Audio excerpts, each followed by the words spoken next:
afternoon, guys. Here I am again. I hope you all enjoyed or at least found interesting the video I put out earlier. And just to let you all know, I'll probably be putting out 2 videos a day until we get past the Jody Sue deep dive into the black magic that she thinks she practices, or until we find out she really does. Don't forget to hit the subscribe button for newcomers.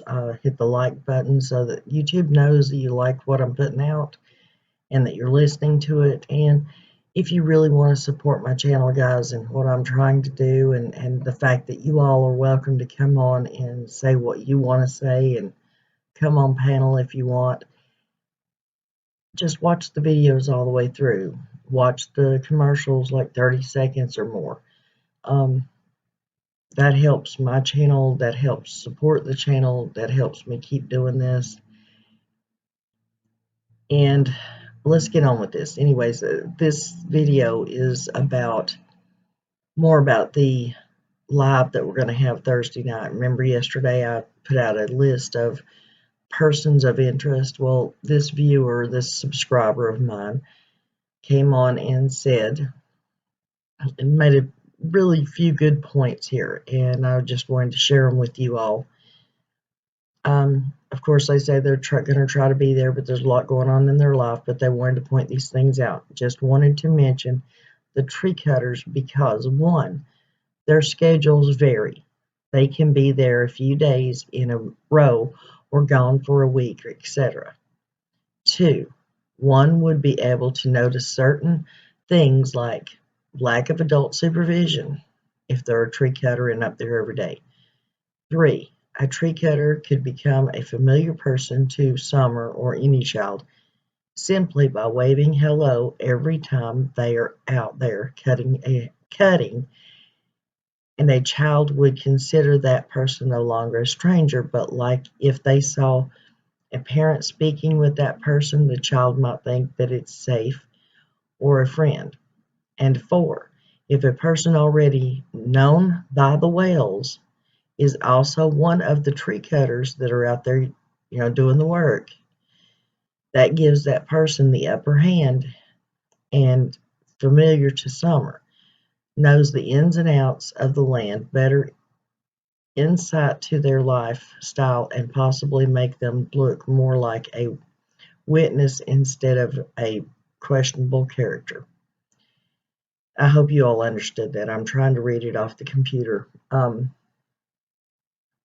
I agree with those statements. I mean, as of right now, guys, we have no clue where this child has went. There has been no evidence, no clothing found, no signs of her being out in the woods.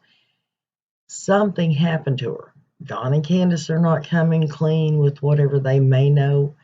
And the plain and simple fact is, guys, no matter who it was, whether it be Don, Candace, Grandis, or one of the 30 other people of interest, someone carried that child off that property.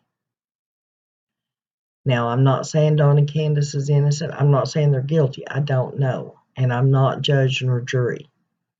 I know how I feel and what I think. But whether it be a person of interest that came up there on their own and took her, or it had some kind of dealings to do with Don and Candace and they arranged it, one of the tree cutters, hypothetically, allegedly, could possibly be a person of interest. And if you take all these 4 points that she pointed out into consideration, there's a likely chance that it be them or somebody else, that it be them or someone else. Now, I know this video is slightly short. I apologize for that, but I wanted to get this out. I hope you all join us Thursday for the live, because we're going to delve into a deep discussion about this, and hopefully we will eliminate quite a few of the people that's on that list. Of course, then again, there was one comment made that law enforcement actually is saying that every person is a person of interest. No one has been ruled out. But does that mean within a mile of her home? 3 miles of her home? 5 miles? Or is Ronnie Lawson literally talking about the whole of Hawkins County is a person of interest? And if we're going to do that, then we got like 56,000 names that we need to be writing down and eliminating. So I know that's a smart ass remark. I apologize. But that's the point that I'm at. I'm so agitated that law enforcement has not done more to eliminate people, or at least go and get alibis. None of these people that we have spoke of throughout this whole year and 2 months has given any alibis. The people that give alibis, the people that have given alibis are family members. Like Hunter's alibi was he was at the ball field with his mom, but Allie don't have an alibi. I mean, that kind of thing. Jody Sue says she was walking down her driveway. Oh, what an alibi. Don supposedly was at work. We still don't know if he was at work or not. You know, that kind of thing.